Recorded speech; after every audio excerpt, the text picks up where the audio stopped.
Stop. Think about the last time you walked into a room and felt the air shift. Not because you said something wrong, not because you did something wrong, because of the way you walked in. The moment you entered, you started analyzing. You scanned for familiar faces. You adjusted your posture. You smiled a little too early at someone who hadn't yet decided whether you were worth smiling back at. You remember that feeling, don't you? That half-second moment, the moment the room silently voted on you, and the moment you already knew the result before anyone opened their mouth. This isn't self-deprecation or overthinking. This is your defense mechanism. And right now, most men don't understand what signal they're broadcasting, because the truth about modern masculinity isn't this: that men are becoming too weak or too aggressive. The truth is this: most men have lost the ability to generate their own character. They're waiting for the room to tell them who they are, and the room is an honest machine, even when it's artificial. It exposes need at a speed words can never reach. It shows you exactly what your nervous system is imitating. Modern masculinity isn't under attack the way most people describe it. It's on the verge of fragmenting. It's being consciously pulled in opposite directions until the average man no longer understands which signal is safe and begins to follow the consensus rather than his own decision. Machiavelli understood this tactic 500 years ago. The most effective way to neutralize an opponent isn't direct confrontation. You give him contradictory orders. You make every position he takes partially wrong. You make certainty impossible. Look at what's happening to men today. If you're assertive, you get labeled aggressive. If you adapt, you become invisible. If you're emotionally controlled, you're seen as distant. If you're emotionally expressive, you're seen as unstable. No matter where you calibrate, you're always doing what someone else wants, not what you want. That moment comes, it happens in a microsecond. That moment of being a prisoner of a fleeting emotion. What emotion?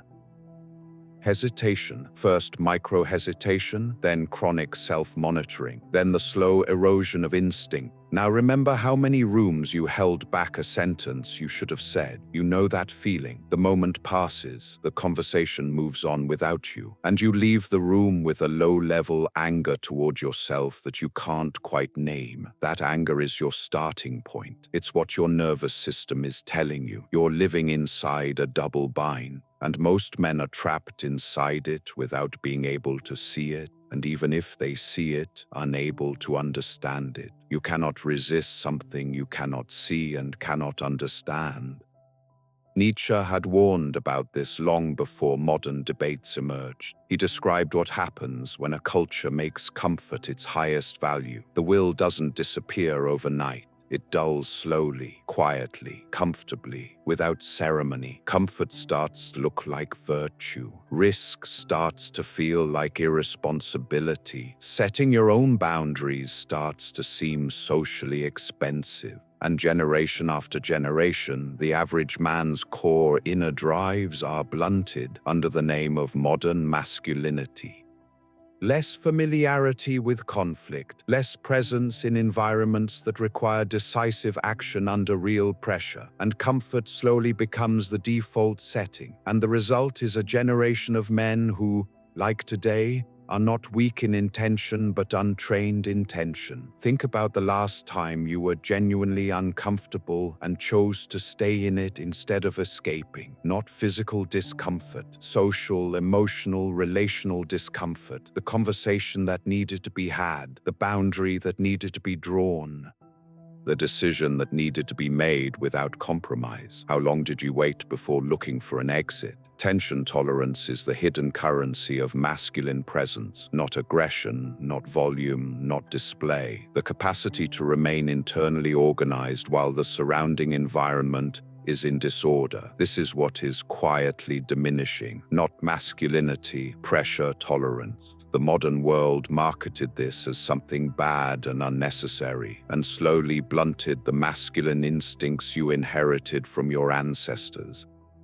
This is exactly where most modern advice completely collapses. When men feel something is missing, they try to fix it on the surface. posture, voice, eye contact, dominance behaviors, the right watch, curated social media. Think of the man who spends 2 hours practicing looking confident. Then he walks into the conference room. His composure is slightly too controlled. His eye contact holds a beat too long. His voice is technically calm, but microscopically tense.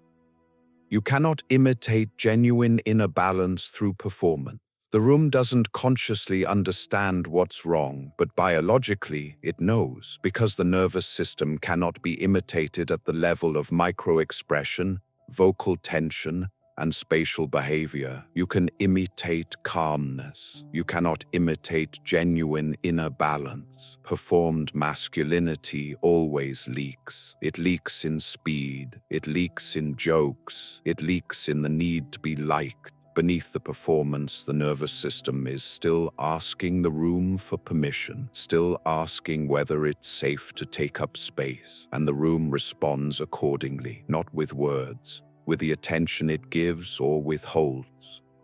Machiavelli is constantly misread. People think he taught ruthlessness, but he was teaching effectiveness, and effectiveness came from one fundamental principle: perception management backed by real inner capacity, not intimidation, not volatility, controlled and believable outcome. The prince must be both lion and fox, because without awareness, power walks into traps, and without power, awareness finds no meaning on the other side. The modern masculinity debate picks one and ignores the other. Men who posture without awareness, like noise without weight. Men who analyze without presence, like a lion without teeth.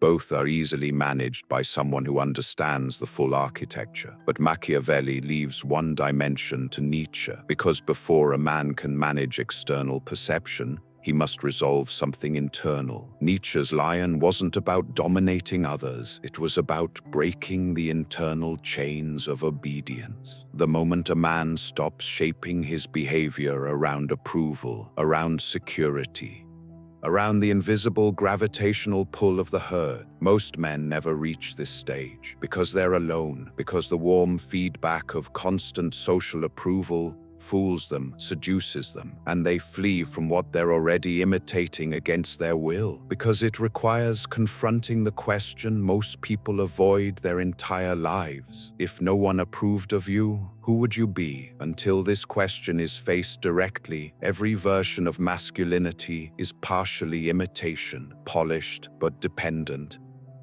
There's a modern accelerant Machiavelli couldn't have foreseen: the algorithm. The average man now has a real-time audience for every signal he broadcasts. And what the platforms reward isn't the person, it's imitation personas optimized for reaction. If you look carefully, you see the same pattern everywhere. The man who shares every opinion, every frustration, every thought, not because he has something to say, because silence makes him uncomfortable.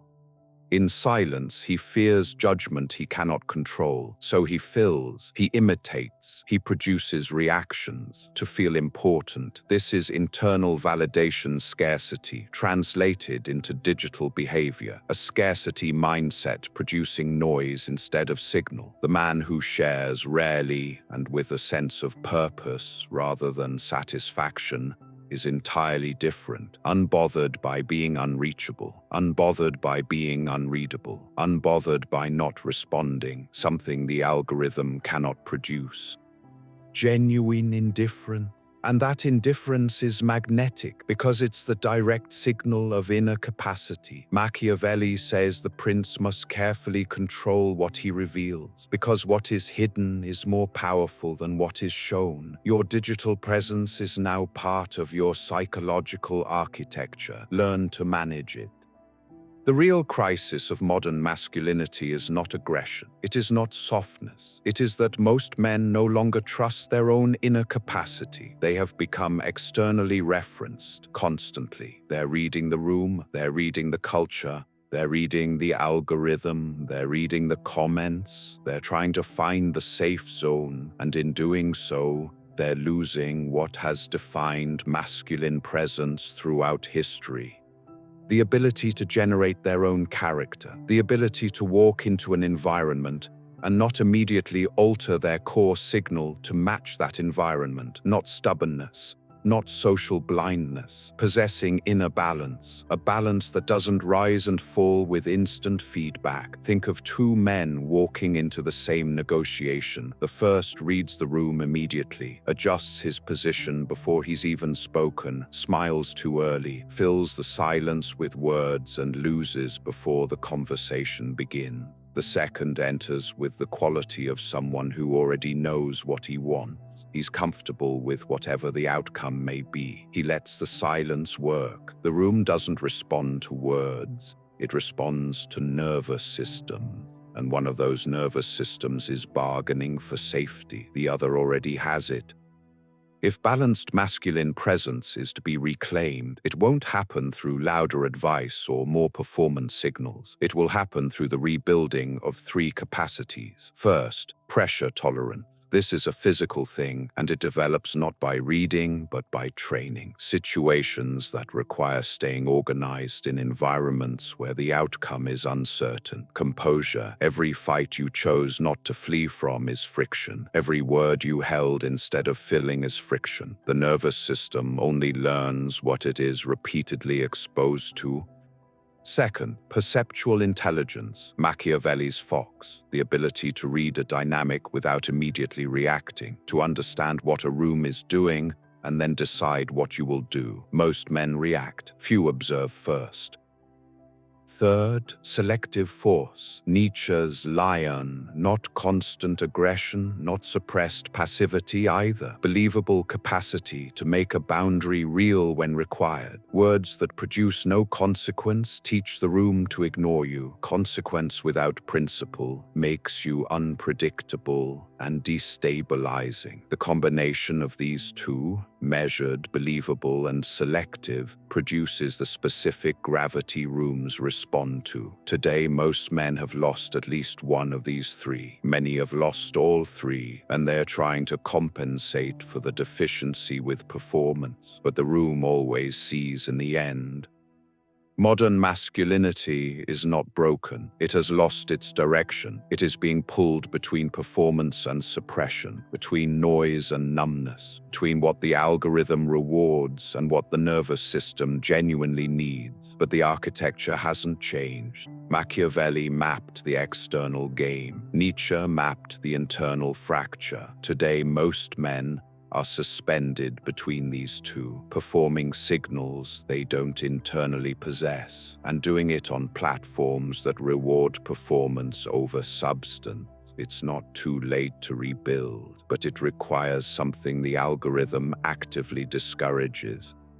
The virtue of continuing your own development even when no one is watching, even when you're recording no results. Because when it's working correctly, here is what happens. You stop scanning the room. You stop marketing your presence in real time. You drop the need for micro-feedback that most people mistake for confidence. And the room slowly, reluctantly, adjusts to you, not because you forced it, not because you performed for it, because your nervous system no longer asks it for permission. This is the truth about modern masculinity. Not louder, not softer, balanced, and balance is invisible until it isn't. Remember, the room has always been honest. Most people will have left the video before hearing this last line, because reality made them uncomfortable. You, the one still listening, don't be afraid to take the first step toward improving yourself. Because remember, no one is going to come and save you. Take your first step by subscribing to the channel